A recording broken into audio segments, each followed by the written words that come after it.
Okay, so I've never been in the hood, but if I did live in it, this is exactly what it would look like.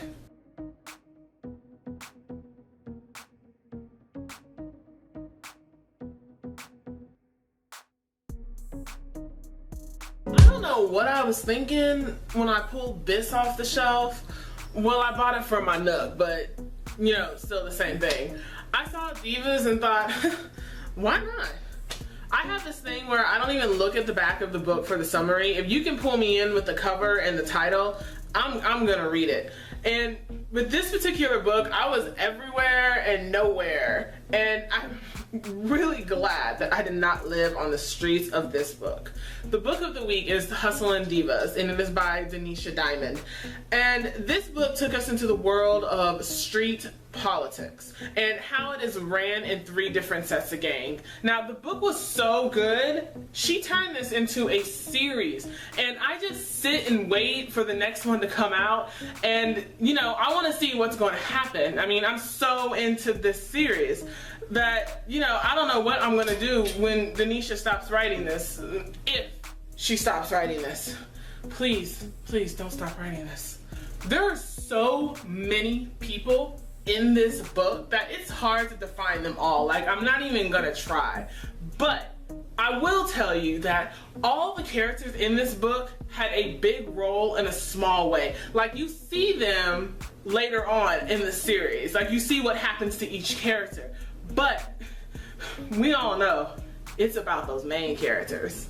Tashara is a young girl who is just trying to get out of the hood with her mind attached to her shoulders and her heart attached to profit. Now, at first, I thought this young girl was very naive when it came to street politics, but being with Profit, she kind of, you know, knows how to hold her own.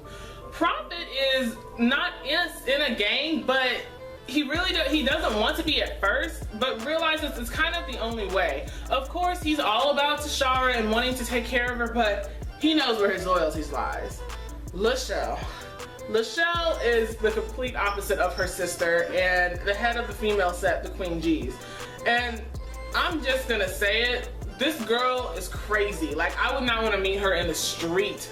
And you know, her man is crazier, but you know, he says jump and she's all for it. You know, anything to get that ring from him.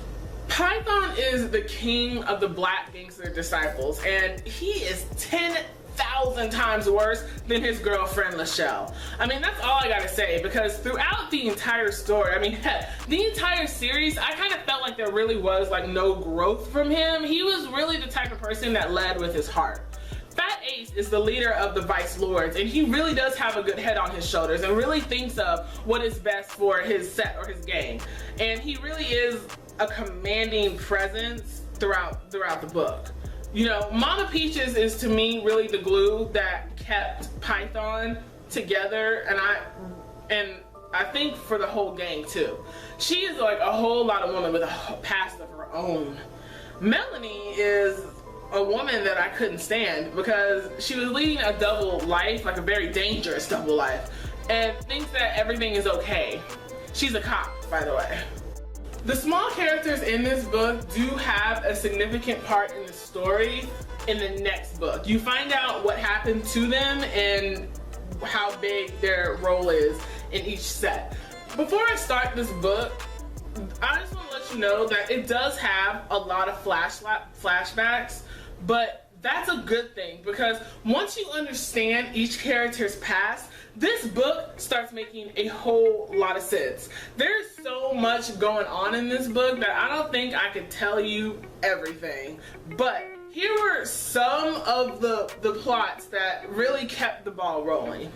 The book is called Hustlin Divas for a reason, because you don't really see the gangs through their male counterparts. You really see the street politics through the female sets, the Queen G's and the Flowers. So this drive-by shootout happens, and there is your first unanswered question, because you really don't know who did it. But it is what sparks the war between the disciples and the Vice Lords. In the middle of all this, Romeo and Juliet,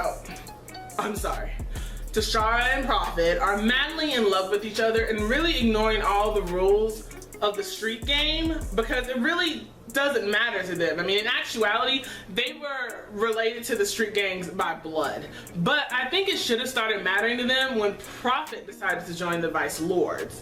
Lachelle sees what her sister is doing and tells her to call off the whole thing because she knows what's going to happen when Python finds out.